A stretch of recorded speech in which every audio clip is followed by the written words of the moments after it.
Here you go. Yay. Hello. Welcome everyone. It is our Heart Wisdom Panel Wednesday, and I'm Shelly Rachanow, author of Say It Now. And so excited to have Shelly Rachanow and Marlene Wagman Geller with us. Welcome, you guys. Thanks for being here. We are celebrating Women's History Month. So, yay. And these two books I was telling you guys this before we went live, but I just love that there's so many stories, so many women, so many celebrations in both of your books. And so I'm excited to hear some of those stories. Shelly, why don't you start us off and hold up your book and tell us a little bit about you and what inspired you to write this book? Sure. So this is my book. The newest one is When Women Run the World, Shit Gets Done, Celebrating the Power of Women Now. And it's actually my third book in a series of books that celebrate women. The first one was If Women Ran the World, Shit Would Get Done. That was it came out in 2006. And What Would You Do If You Ran the World came out in 2009. And then this new one is the ebook is just out now with the print copy coming just in time for Mother's Day, which of course is perfect timing because as we know, moms do it all. But the real inspiration for me writing about women and stories on the power of women is actually my mom. And I'll tell you just a personal story. I have a younger brother, Gary, and he was born in 1977. And when he was born, he needed life-saving surgery pretty immediately. And the doctors actually said to my parents at that time, he's going to ruin your lives. He's going to ruin your daughter's lives. You can still have more children. You should let him die, which I think is a pretty just unfathomable to imagine hearing that, having just given birth. And my mom, who was typically a pretty shy person, she considers herself a shy person, she said to them, this is my child and he's living and he's breathing and I'm going to do whatever I can to give him the best life possible. And in January, we just celebrated his 44th birthday. And I know through the years, I witnessed that power of women through her experience of just never giving up, never giving in, and just really having to advocate for someone and champion someone who couldn't do it himself. And growing up and into my adulthood, I have just witnessed that power of women. And as a writer, it was really the topic that always called to me to write. I just really wanted to share stories of women and the amazing things we do. And over in recent years, obviously, as we know, from the Me Too movement to the women's marches, and just there's been this collective force and collective energy of women just coming together and standing up and on so many issues saying, this is not okay, and I'm going to do something to make it better. And I just wanted to have another chance to share more of those stories because it's a topic I could write millions of books on because there are that many women making a difference. So that was really my inspiration for, again, kind of coming in and really just finding more stories of more amazing women doing great things around the world. Oh, Shelly, I know when I read that in your book, the part about your mom, it took my breath away. You know, her power and her strength, and that was so beautiful. Yeah, Thank you. I send out thanks to your mom for being there. That's awesome. Yeah. Thank you. Marlene, hi. So yeah, would you also, tell us about you and your book and what inspired you to write this? Well, in terms of writing about women's, I was sort of an accidental activist coming into the women's. This is actually my fifth book on women empowerment. My first one was Still I Rise, the power of the power of persistent woman. And I just really loved writing about women because so often history, HIS, it was his story, it was history. And I found that a lot of women were overlooked. As a matter of fact, in sort of a mea culpa, the New York Times, which has traditionally overlooked women in their obituary section, they even now have a section called Overlooked Women, sort of like posthumous recognition to these women. And so I just love unearthing these women. They have fascinating stories and they sort of became regulated relegated to a footnote in time. So I just love bringing their stories to light because it makes me feel so much more appreciative, like that saying, we're just pygmies standing on the shoulders of giants. And when I uncover these remarkable women's stories, I really find the truth of that saying. I love that. I love already, you before we went live, you were throwing out a little couplet to us, and you have like wonderful, like, remembering language. That was beautiful.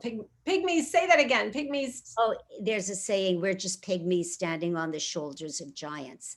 So, to give so my book, which this book, Fabulous Females First, it is the women who did their first. So they broke the glass ceilings. They shattered the glass ceiling. And once a glass ceiling is shattered, it's easier for the second and the third person to climb through. Yeah. So that was sort of the premise of the Fabulous Female First. I love that. And I know that both of you brought a little something to read, but before I have you do that, I think it would be great, because I know as a reader, I was fascinated with, how did you choose the women in your books? So we'll start with you, Shelly. How'd you choose out of all of the people you could have included? It wasn't easy, I'll admit. So my book is sort of a mix of women I were able to interview, and then women that I researched, and just, their stories really inspired me. And I just sort of used my contacts and used people that I knew to reach out and find out more about women. And I heard about from a professor who ran for office in 2018 because she wanted a better role model for her son. A woman who started a nonprofit because she wanted to help at-risk girls and women better their lives. A trauma surgeon who stood up to the NRA when they told her to stay in her lane. I started a whole movement on Twitter of doctors, almost over 40,000 of them, really coming together to help with the epidemic of gun violence. And a group of firefighters, female firefighters, which that in and of itself inspires me. But they're actually training. There are three from London and Wales, and they're training to trek across the Antarctic in 2023 because they, want to bring awareness to mental health, which is a big issue among first responders. But they also want to show young girls that we're strong and powerful and we can be anything we choose. And then I got to, I researched and read about an educator in India who's lifting up, the poorest girls, to try and give them a better life. And the young girls who were at, 10 and 12 decided they wanted to do something about plastic, where they lived in Bali, and basically started a campaign that led to Bali banning single-use plastics. Now they have this whole organization that's in 25 countries around the world. And on like that, it's story after story. And I think it's funny because people ask me, what's the same and what's different about all the women in your book, and they're all different in the things that they're working on. But the similarity and the common theme through all of them is that they saw something in their daily lives and they thought, what, this isn't okay, and I want to do something to make this better. And I think that is the real crux and power of women that I see time and time and time again. Whatever it might be, whatever it is that's happening in our daily lives, that we see and we think, I'm going to do something about this. And I saw it with my mom growing up with not just what she did for my brother, but helping so many families with disabled children in our neighborhood and bringing awareness to things. It really is that small step that can make a difference. And I always say, all of us, none of us can do everything to make the world a better place, but everyone has the power to do that one thing that really that they see and that matters to them. And if each of us collectively just took that positive action and did one thing, we really would, as that collective energy, change the world. Oh, Shelly, that's so beautiful.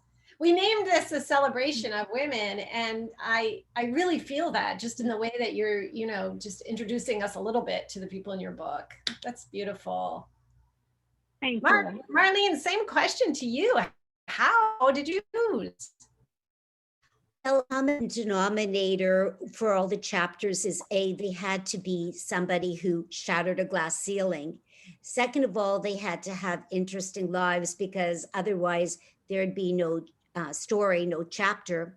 And the third criteria is I didn't want it to be like American centric. So I just didn't want it to focus too much on American women, nor did I want it to focus just on one field. So like when I did the Fabulous Female First, one was Junko Tobey. She was Japanese, she was 4'10", and she was the first woman in the world to scale Mount Everest. And so I thought that was just remarkable. And the story that led her, you know, a child of Hiroshima, to go to the summit of the world, I mean, that was really interesting. But then it went the spectrum to Catherine Bigelow, who was the first and only woman, American woman so far, to garner the Academy Award for Best Director. So it was just, you know, very random people. I also learned a lot because one of the things I love doing in my research is I learn as much and then I just decimate that knowledge. And I read about Dr. Mary Edward Walker, and she was the first and only woman to win the Congressional Medal of Honor. And she was just so fascinating. Like she was a cross-dresser. This is during the Civil War. When she got married, she had a top hat and suits alongside her husband. And when she was in the American Civil War, she was a Northern Union, and she got to the Confederates, and they just said, "We've never met anybody like her. Please just take her back, you know, have an exchange of prisoners." So, I mean, the women were just so interesting. Their stories were so fascinating. And I feel we all do owe them a debt because, you know, they were the first and they made it easier to follow in their footprints. Ah, love this. I love all these stories. This is so great. And I know each of you brought a little something. I mean, I wish we could hear about all of these women, but Shelly, what did you bring to read to us? So I just thought I'd read a little section from the introduction that kind of really just sets the tone of what the book's about and the women that I wrote about. A chorus of women's voices grows around the world. And with each new voice, the chorus grows louder, the chorus grows stronger, until it becomes deafening. The time to be silent is over. In recent years, women have marched, taken to social media, and raised our voices for equality and rights, pussy hats and all. We have taken on governments and fought against the towers of inequality and injustice. We have had the courage to say "Me Too" and bring predators to their knees, letting their names be known. Around the world, we have fought to end childhood marriage and gain equal inheritance laws. In many places, young girls are risking their lives for an education and dreaming of a job, let alone a career. In fact, recent numbers of us have run for office so we can have a greater say about our rights and our bodies. Millions have protested against climate change, for LGBTQ rights, marriage equality, equal pay, and above all, against the self-professed pussy grabber winning the US presidency.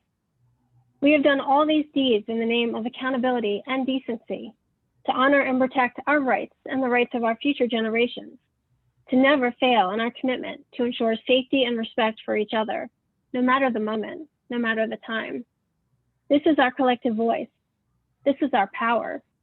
This is the power of women, and our stories are reverberating around the world. Woo! Small section. Ah, I love that. I felt that, you know, really felt that. Yeah. I think there really is such a collective force right now, and I think power of so many women in so many places just saying enough. For the world really for us to move into a better world and an equal world for everyone, we can't ignore half of the population.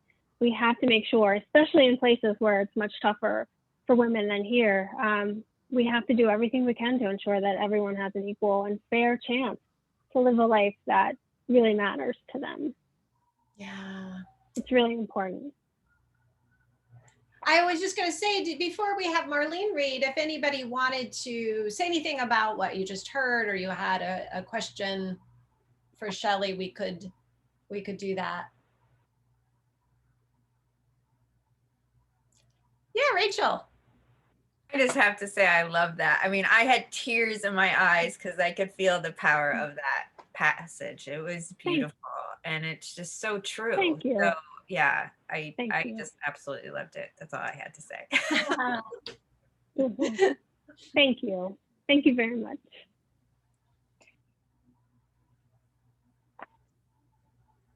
So Marlene, do you want to share with us what you brought? Can I add something? Oh, please, yeah. Who said that? Linda, was that you? Oh, I don't know. My internet is so weird. I can hear me or not because my internet connection is so bad. I just wanted to add that, you know, one of the things that struck me going to the Women's March in 2017 in DC was the camaraderie, how close and friendly and kind everyone was. It was amazing, the energy of that event, you know, because you never know what to expect with that many people in one place. And I have never been to anything quite like that. It was so beautiful. So yeah, women coming together Right. like that in to work together was a really beautiful experience for me. Right. I have several, I know several people that went to the march in DC, and one of whom actually I wrote about in the book is the professor who ran for office in 2018.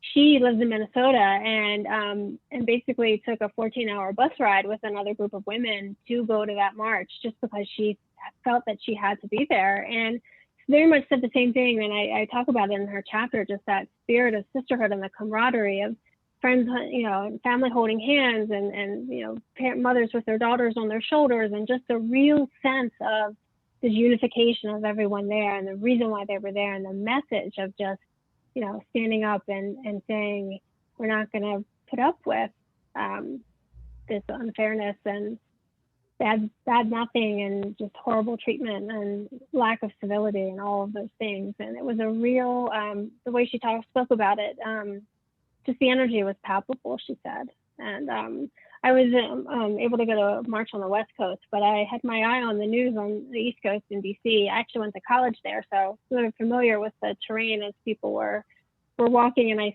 saw some of the footage, and I just could feel it even through the TV. And I know that it continues to this day. Yeah. In my book, Woman Who Launched, I actually did a chapter on the Krista Sue, who actually originated the idea of the pink pussycat hat. And she just thought of the idea because she wanted to make a difference. She thought it was going to be cold in Washington. She was a California girl. And I mean, you never know when you light a match, because the pink pussycat hat landed on the cover of Time magazine. And it became so iconoclastic. And, you know, it was just a river of pink Pepto-Bismol hats, you know, crossing. So it was really a memorable moments. I love that. I love that. Marlene, do you want to read us a little bit from your book? Sure. I also just grabbed something from the introduction, and it said, trailblazing women opened doors that affected the world, thereby allowing entry to those who followed. Because of these pioneers, generations of women have felt empowered to reach for their own brass rings. The runner-ups make the hole wider and the edges duller until the ceiling starts to disappear, leaving behind the oasis of opportunity. I could read one more paragraph. I'm a teacher. My kids always say telling you not to talk is telling Niagara not to fall, but I'll just read one more paragraph because they say I'll never shut up. It says, of course, behind their monumental achievement lies an unfortunate truth. Had gender discrimination not been entrenched since Eve caused the exit from Eden, women's entry into erstwhile all-male domains would have raised nary an eyebrow. The fact that intrepid females use their variations of battering rams to muscle their way into the realm of equality is all the more remarkable, as they did so against a prevailing zeitgeist that dictated that they were not welcome in the polling stations, pinnacle of powers, or boardrooms. Rather, the bedroom and the kitchen were their domains. The triumph of female accomplishments is enhanced by their having succeeded, despite biblical and societal sexism. So it just shows, you know, the huge obstacles traditionally that women faced. Yeah, beautiful and so beautifully said. Yeah. See, I don't think that girls today understand, even a generation before, what the what ceilings presented themselves to them in terms of education, in terms of careers. Yeah. It's just a paradigm shift. So I even remember when I first started teaching, and I would ask the girls, what do you want to do? They invariably said, I want to get married and have children. And now when I ask the same question, a lot of them say, I want to go to college. I want to have a career. So I saw this myself, the shift. That's it's so amazing, isn't it? I was just telling my son who's 20 that when I was in school, I mean, granted, I'm in my mid 50s. One of our things that we had to do was to make a wedding book, right? So we spent like weeks, like you had to plan your wedding. Like that's what we did. Well, of course we all know this, but back then, right? Like the guys they were doing all kinds of buildings, fun stuff. And we were like planning a wedding. Sure, because the same thing, I grew up in Toronto, but I remember in junior high school, the girls took home ec, which obviously did not have a positive impact on me because I can't cook. But anyways, the girls took home ec and the boys took shop. And it wasn't like one could be one could be the other. It was like, that was it. And I remember when I told my dad I was dumb in math, he said, girls are supposed to be stupid in math, because that's how it was. And my three brothers, they were supposed to go to law school and I was supposed to be a teacher. It was just very much, that was the mindset. It was. And that's why I really appreciated what you said, right? Because, people of my generation, that's how it was. Then there wasn't a choice. That's just how it was. And I remember, and of course, my dad was Jewish, old country, European, Polish. And like when my mom said she wanted to go to work, my father said, that's a disgrace. It reflects on me that I can't support you. And that was just how it was back then. Yeah.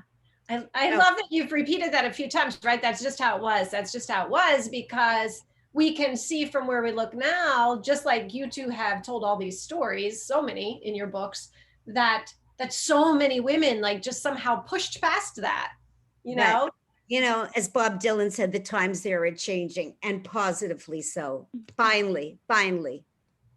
Yeah. I know that one of the things we were talking a little bit about was before we started, which was how much you've both learned from the women that you've interviewed. And I'd love to hear from each of you. Maybe Shelly, you can start us off. Like, yeah, what are some of the things that you've learned? I think the biggest thing is don't ever give up.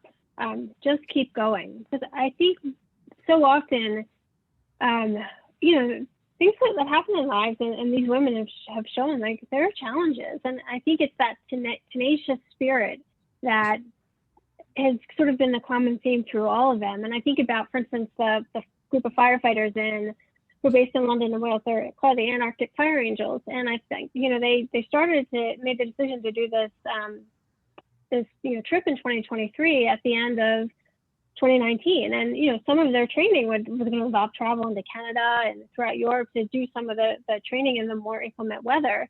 And then the pandemic hit, but they have managed through 2020 to still train on their own. I see videos of them on Instagram all the time, dragging tires like on their own and just doing the things that they need to do the physical conditioning. And so they didn't let a worldwide pandemic. They didn't just say, well, I guess we just won't go. They didn't do that. They said, you know what, they're gonna just keep doing what they're doing until they get to 2023, and it's time for them to go. And I think about Dr. Stephanie Bonney, who what happened with her is, I don't know if you remember, a few years ago there was a mass shooting at the Borderline Bar and Grill just outside of LA in California. And the day of that shooting, before it happened, the NRA tweeted that they felt doctors should stay in their lane and not comment about, there had been an article that talked about gun violence, and they said, doctors should just stay in their lane and have no business commenting on it. And so many doctors just basically responded and shared the stories that they would see, and, of gunshot victims that come into the ER. And Dr. Stephanie Bonney was one of them. And she shared, about stories about how her lane is having, a young child that shot himself, when he found his father's loaded gun, and what she had to do to try and help him before, his mother could come in and see him. Or another one was a pregnant woman that was shot in a moment of rage by her partner. And the woman lives because the baby stopped the bullet. And these group of doctors just banded together, and this hashtag took off. And now there's a Twitter account that has 40,000 followers.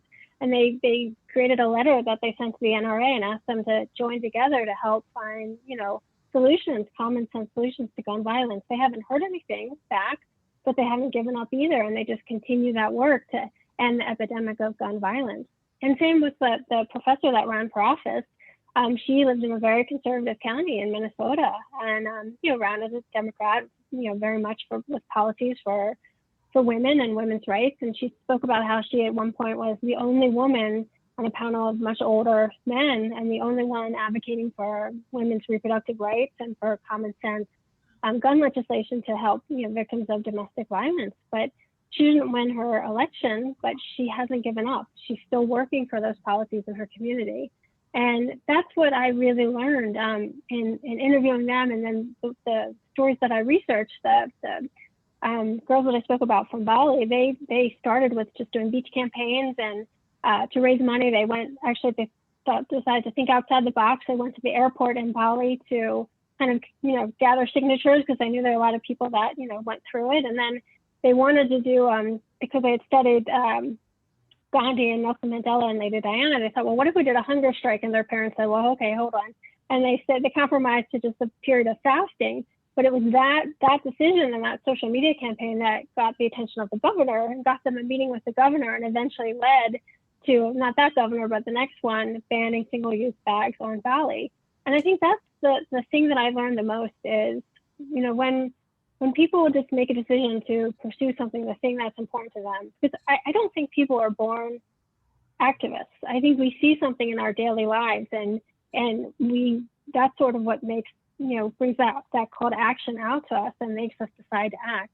And it doesn't happen overnight. Like we don't achieve our goal in 24 hours typically, but that spirit of not giving up, of keeping going, of figuring out who that you can, connect with, who can help you, and ultimately, what you can keep doing each and every day to make that thing better that you're passionate about. That's the thing that I learned the most, and that's what has inspired me the most in writing the book. And I hope that women and readers take from it when they read it. Oh, Shelly, that's so beautiful. And I think you're exactly right that is what happens, like, because it's story after story after story that you've written so well and beautifully that I know for me, like, it's that feeling of hope and possibility and while other, they didn't give up, so I can keep going. And I love that. Yeah. Right. Absolutely. And I think part of the thing that I love about the stories is in reading, not all of the stories are written where they're at the end of the goal. The goal has been achieved and they've sort of, made it, or however you want to say it. Everyone is in that process of continuing, even to this day, of taking the steps to make that thing better that matters to them. And I think that has helped me and encouraged me as I was writing, just in things happening in my life. And I think about my mom through the years. It's so funny. She would say to me, I can complain about things. I can, and she had a lot through the years that she could legitimately complain about. She said, or I can just do what I need to do to make it better. And I remember, from, little things like we would, she went to the store and my brother's in a wheelchair. And so she was with him, just the two of them, and the grocery store where the ramp was, there's a gate, and for whatever reason it had been locked, and so there was no way that she could get my brother up into the store. And so she had to go back to the van, put him in the van, leave him by himself, which is, my brother has seizures, and so that's a worry in and of itself. Go into the store, ask someone to unlock it, but in doing it she didn't get mad and she didn't yell. She just explained, like, this is the experience I'm having, and just how important it was, that it might seem like a small thing that somebody overlooked, but what it really meant and could mean to someone in her situation. So they changed their entire policy of how they did that, just to really make sure that never happened to her or anyone else again. And that's really what I learned from watching her and so many of the women I've written about through the years. Just there's a way to, not that everyone, can have a good moment every now and then. We all need it, but not to stay there, to just do what we need to do to keep making things better. And it really does make a difference. And it has an impact, often more than we ever realize. Wow. That is so great. Thank you. Thanks for sharing all that. I love that. Oh, hi, Brenda. Glad to see you joined us. Hi, sorry to be a little late. I was in a conference with our distributors, but I rushed off so that I could be here. Yeah, so our authors are sharing what they learned from the women that they wrote about. And so, Marlene, how about you? I love this. What did you learn? Well, from one of the chapters on Hattie McDaniel, it really changed a perspective about a current issue. Hattie McDaniel was the first American to win an Academy Award. She did so for Best Supporting Actress in Gone with the Wind. She was Mammy in Gone with the Wind. And she gave a very short, and of course, back then, even though she was the first African American, she did have to sit in the Academy Awards in a segregated seating. And all she said in her speech was, "I hope to be a credit to my race." Fast forward to, almost 100 years later, and Monique, and she wore big purple gardenias in her hair. And fast forward 100 years or so later, Monique won again for being the maid. This time in The Help, she was, ironically, she was also the maid, and she wore the big purple gardenias in tribute to Hattie McDaniel. But how it really impacted me currently and what I learned from it was when they had the whole big brouhaha about Gone with the Wind, and they saying it should be banned because of its racist overtones, etc. But I thought, Hattie McDaniel, she said the thing that she was proudest of in her life was winning the Academy Award. She said Gone with the Wind was a great film because it was the first to recognize an African-American actress at the Oscars. So it really made me, when people were starting to say, ban Gone with the Wind, it shouldn't be taught in schools, we should not stop streaming the movie. I said, no, that was Hattie herself. She would have just, if she could be living now, she'd be the last person to say, please, keep that movie. It was actually a tribute, not a degradation. Wow. Yeah. Anything else you want to share about? Because you two have so many interesting women that you've interviewed. I could go look, fresh my memory. It was just like in the book, there was so many inspiration, because I think another prejudice is ageism. And I think that's another one, the barrier. And I did one chapter on Emma Gatewood, and she crossed the Pacific Trail by herself at almost 70 years old. So, I mean, I tried to get, when I did for Fabulous Female First, I tried to get women in a broad spectrum. And here's this lady, she's, she told her children, I'm going out for a walk. And then they didn't hear from her. They didn't know going out for a walk meant crossing the Pacific Trail all by yourself with just a pillowcase filled with supplies. So these women were like, if I get up in the morning and, do one thing, I feel like accomplished, and like she's walking the Pacific Trail, like, okay. So I just felt that these women, they really were truly as inspirational, whether they were facing racism or ageism or sexism. They were such remarkable because they just kept their eye on the prize until they achieved success. Yeah. Wow. And I love, Marlene, that you just sort of echoed what Shelly was saying too, right? It's like that tenaciousness, not giving up. And even in the, telling when the stories are in the middle and when they haven't quite reached that goal, but how inspiring that is, that just keep going against all odds. Yeah. I just was wondering, did anybody want to jump in with a question or comment? Rachel. I just find myself, I get so emotional when I hear these stories, because to me, it's so overwhelming. It's such a beautiful, the courage, the strength, the calling, that these people follow when they're doing these things. It's just also inspiring. My boyfriend's sister just got into the Space Force, and seeing her inducted from another woman was just, I was like bawling. It was just like, to me, it's just such a beautiful thing just to see women achieve like their highest, you know, goals and callings. It's like, because we're all called in such different directions. And I think, you know, in which what was said earlier about, you know, following what's leading you, you know, and it's so true, because we're all going to be led differently. And so it's about listening to our own calling to see and not get too shattered with other people's, Exactly. so that you don't get distracted. Right. Because I think the secret is, if you listen, not to listen to the naysayers, and just keep your eye on the prize. Because there's always people are going to say, oh, if it was so great, it would have already been done, or you can't do it, or don't keep your day job, or, you know, just a ton of negativity. But just saying, okay, you know, at the end of my life, the failure is not in the failing, it's in the not trying. And I think that's the common denominator between success and not success for women or people in general.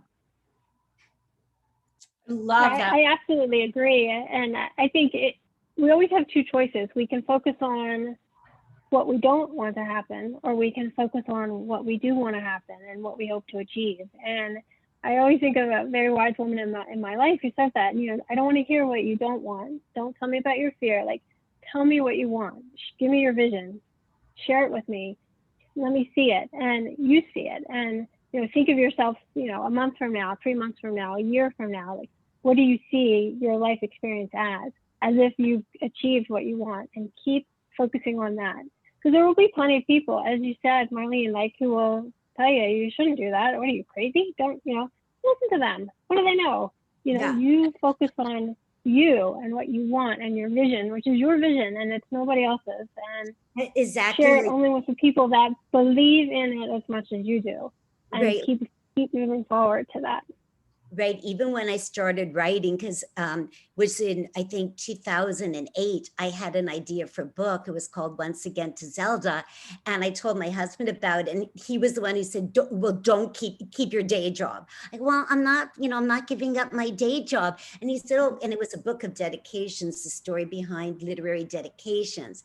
And it's called Once Again to Zelda. And each chapter explored the dedication. Why did that person dedicate that chapter?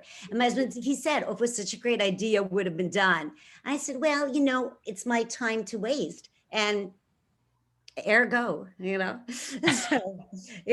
so, the greatest thing, you know, when my husband, I said, Penguin's publishing my book. And he went, you know, it's a small victory, but a victory nevertheless. But that was just a personal effort. And, you know, to me, writing is the gift that keeps on giving. And had I just said, yeah, that's right, I don't have, you know, I'm from Toronto, I came from York University, nobody's even heard of York. People think it's New York, and I don't correct them. I go, yeah, in New York, right, whatever.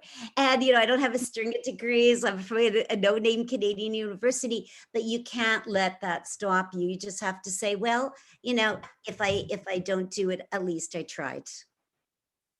I absolutely agree. And I have a very funny, similar story with my first book. The title actually came to me when my boyfriend at the time, who is now my husband and a very wonderful man, just had a moment where I'd asked him to take out the trash and he refused or just put up a bit of a fight because he was running late, and we all have those days. But anyway, like, after he left with the trash, I might add, the title of the first book, If Women Around the World Shit Would Get Done, just came to me. And I thought, you know what?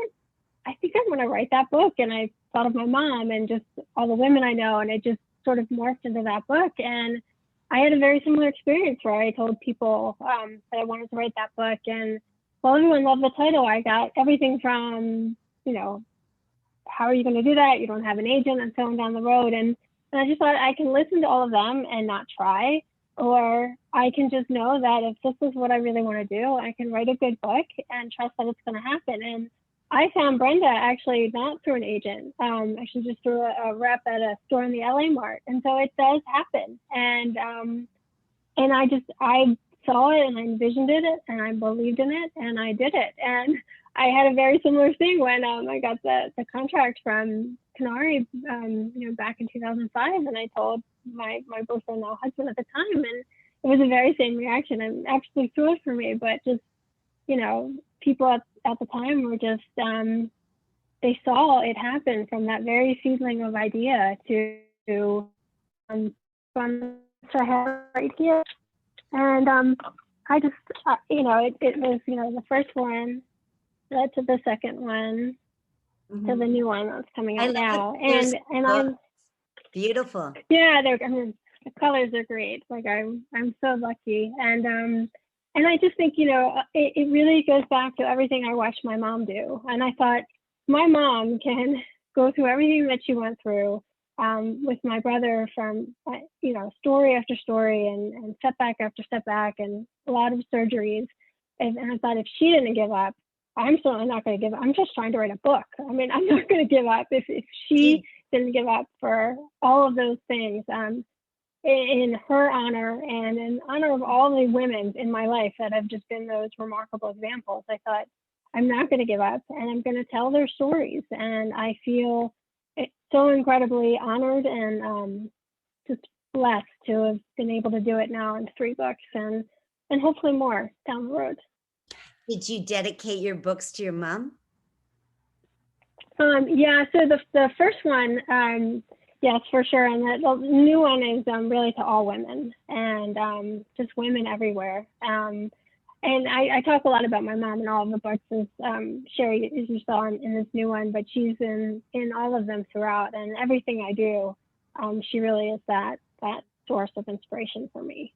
What a lovely tribute to your mother. Thank you. Thank you. Victoria, hop on in. Thank you.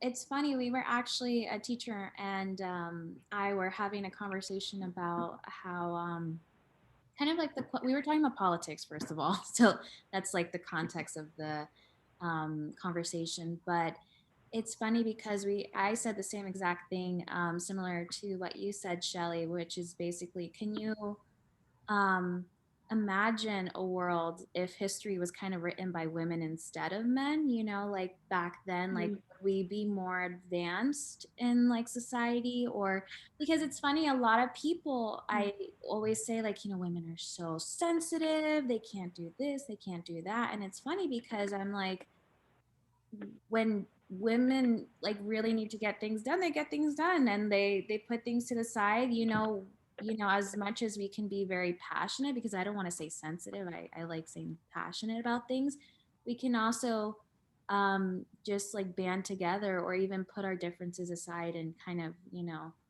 get things, like you said, done, Shelly. So I think it's funny that you said that, because that resonates a lot, especially with what my conversation with the teacher that I had today, especially she was talking about how what did she say? We're always talking about kids and how, like, because I work mostly with preschool kids, and she's always telling me how, like, it's so young to start them in school. And she was saying how she really feels like women and men are different in the sense that they both were put on earth to have different roles. And it was, women to take care of kids and to take care of the household, and that women couldn't have it all, like, having kids and having like a respectable job and stuff like that. And I had to shut my mouth. I mean, regardless if we like all don't agree here, I'm just saying, I sat there and I was like, okay, that's not, you know what I mean? Because I'm like, it's not every day that I hear that, I guess, from a woman, like a female now, or in general. So it's just, I don't know. It's weird. I don't know where I just went on a tangent with that, but yeah, I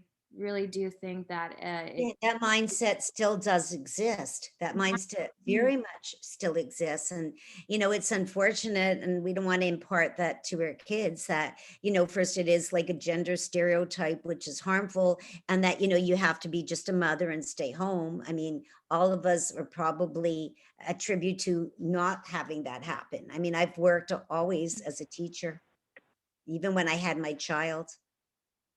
yeah, I think about like Shelly, like with my mom, and I think that she was a single parent, but she rocked it. She, she had that mom guilt of, leaving me at school, for aftercare. But I knew that she, if she could, she would be home. She always made sure that I had food on the table, that I was loved, and that, when she wasn't here, she was working, and she had a goal, which was to take care of us. So I was kind of like, it's funny hearing that from someone, but also living a life of like, you have a single parent, a mom, no less. I'm not like, with a single dad, and she got things done on her own. She didn't need, like, she had it all.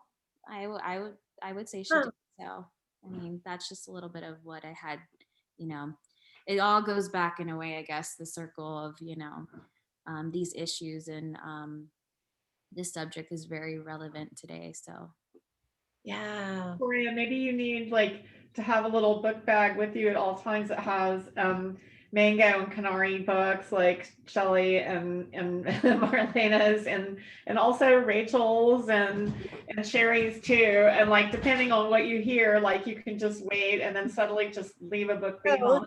Here you go.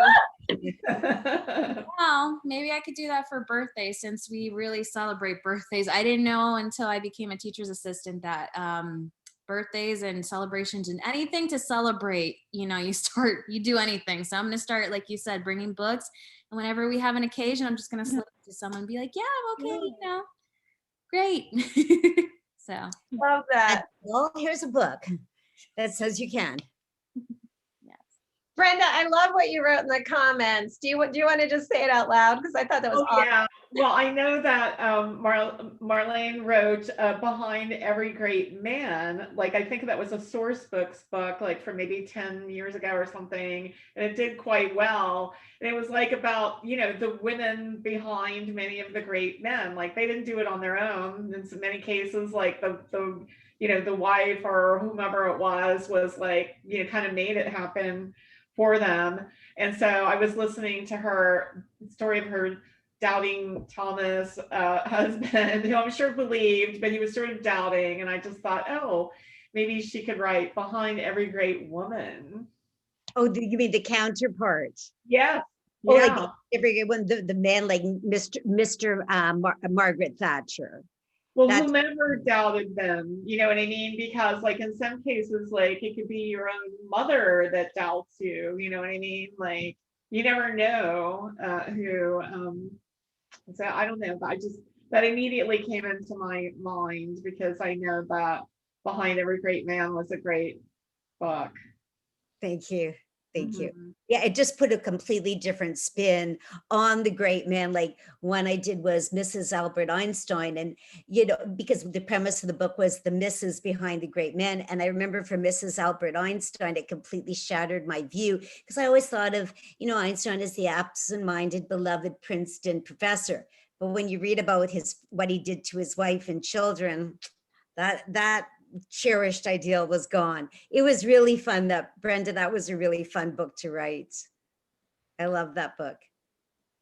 And I love this theme that's come up over and over just in this short time we've been together, which is that, these women, including women who are here today, to just keep going, no matter what. And it is so inspiring. And it's why, your books, we need them, right? Because I think, Shelly, you were saying that just a little bit ago, that it's like we might have a goal and think, oh, I don't know. And then you read some of these stories of what people have done, what women have done. And it's like, well, if they can do that, so. And they've done through so many obstacles, sometimes like a plethora of obstacles. Some women, racism, sexism, poverty, every ism was against them and they succeeded. So the thing is, so why can't I? Yeah. Absolutely. One of the women I write about is an educator in India, and they have a school, and she really reaches out to the girls that are the poorest of the poor. I mean, that, lower caste female, just, everything in terms of that, social structure there sort of going against them. But these girls come to the school and they go to their classes to try and have a way of bettering their lives. And the school does something really remarkable. Also, they have a boys' school, and they are working on teaching the boys a different way of viewing women societally. So it's sort of so ingrained. They talk about in the households, it's always traditionally the young girls, the daughters, that are meant to clean or serve refreshments if there are guests over, and never the sons, always the daughters. And the boys in the school are learning that they can, get a glass of water and take it to their sisters. They can have a whole different way looking at women and relationships. And then the boys are even trying to teach some of their friends who aren't at the school. So it's not just necessarily about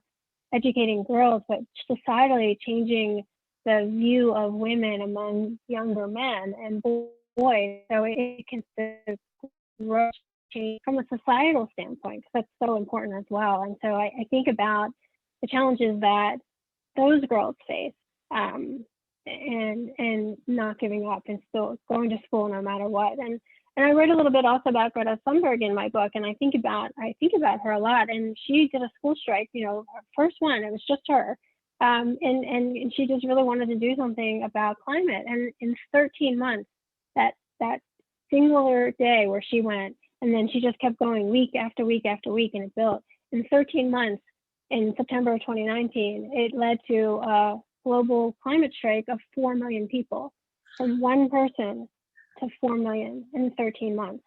And for a young woman, and so she was named, Time Magazine's Person of the Year, the youngest person ever to receive that honor. And I think about that so much, because that so easily could have been something where she went once and that was it. Like, I did it, I made my point, I've said my piece, but that's not what happened. And I think about that so often, because it's just that power to just keep going, to not necessarily, not doing it for fame, not doing it for fortune, but just because there's something in her power that she could do to make a difference, and it just took off. And I think that's what is so inspiring about all of the women that I've gotten to write about. Who did you that say? Spirit of not giving up. Greta Thunberg. Oh, Greta. Oh, yeah. She killed me, because she was like 16 years old, and she's in front of the United Nations, and she goes, "How dare you?" I mean, here's 17-year-old telling the most powerful people with her accent, "How dare you?" I mean, wow. That's all. She kills me. And I think she killed me too. And I just think, for me, like, I mean, I'm typically a pretty shy person, and I look at that power of her. There's no shyness there, or no fear of just speaking out about what she knows and really believes in and is right. And I love just, I always think about that, 13 months, one person to 4 million. And I think about that just in, my vision for my books, because I have that big vision that I want to have, for sales and the reach that it could have to make a difference. And I just think if she didn't give up from 1 to 4 million in 13 months, I don't want to give up either. Like, I want to just hold that big vision and have that reach to make a positive impact and difference as well. And so that's what I think about all the time. It's funny, I wrote this book, I think, and realized in the process of writing it how much it was helping me in the process, which I think happens to a lot of us as authors. As we're writing, that inspiration impacts us as well. And so my highest hope is that it just helps women everywhere know that they're powerful and that they can do anything, and that each of us collectively can do that one thing, like I said at the beginning, that really will make a collective positive difference. We have to acknowledge Greta for her masterful trolling of Trump. Remember? Yes. I remember. Yeah, he said, like, brilliant. The young girl, she should just chill out and go watch the movies with her friends. And then when he after the Capitol insurrection, like, she tweeted at him, subtweeted him, and said, like, he should just chill out and go see a movie with his friends. Anyway, I mean, I was just like, she's genius. Yeah, she has chutzpah in spades. Totally. She totally did. She'll tell anybody anything. I know we just have a couple minutes before we have to go. And there is one last question I really just wanted to hear from each of you, which is, we talked a lot about, like, years ago, my generation, when we were growing up, what things were like. And I'm curious, I'd love to hear you say, like, what advice would you give this next generation who's just up and coming now of women? Marlene, why don't we start with you?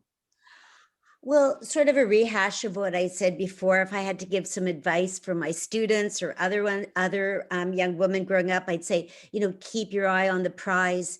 Don't listen to the naysayers. Glass ceilings were made to be shattered, and just don't have any limitation. And to use the words of Greta, if anybody stands in your way, say, how dare you? With her accent, her Swedish accent, which I can't master, but I loved it. I love it. Dare you? I love it. Shelly, how about you?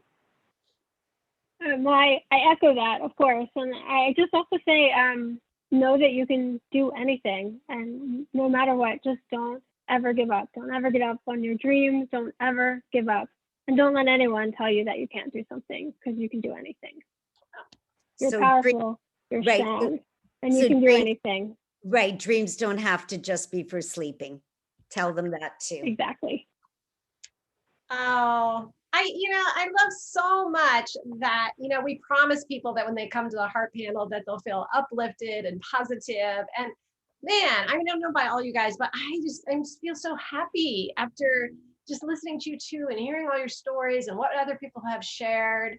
Like, I feel that possibility and that celebration of women. And it just so happens we're all women here right now at this moment. So that feels extra special. But thank you so much, Marlene and Shelly and everyone else who's here, and Brenda, always. Thank you for bringing us all together. My pleasure. Yeah. I like nothing better than a Zoom room full of women. Oh, I love it. I love it. And Brenda, just a special nod. I was thinking about, when we were talking, that it's like the way that you've empowered so many, that you've helped so many women to have a voice, to share their message, to do their work in the world, to make their dreams come true. And wow, thank you. Yeah, that's in addition to like the work I do, like as a job, like that's why I volunteer for the Women's National Book Association, is so that I can help women. And it's especially like, it can be women of any age, but it's especially women of a certain age, like they're retired and they're like, what am I going to do? Oh, I always wanted to write. So I try to like give them advice and like guide them through the process, or steer them to a publisher or whatever, because like it's about women's voices. They should all be heard. Yay. I love it. I love it. Thank you for being here. You all heard like these powerful stories and wisdom. And so Victoria will be sending out the replay. Thank you, Victoria, for everything you do. And let's spread it around.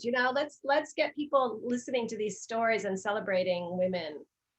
Thank you. And we are here every Wednesday, so hope to see you all next week. And thank you for being such a great host, Sherry. Yeah. My pleasure. Thank you, Sherry. Wow. Thank you all. This was a wonderful hour. Thank you, Sherry. Bye, Thank you, guys. everyone. Thanks, everyone. Bye. Bye.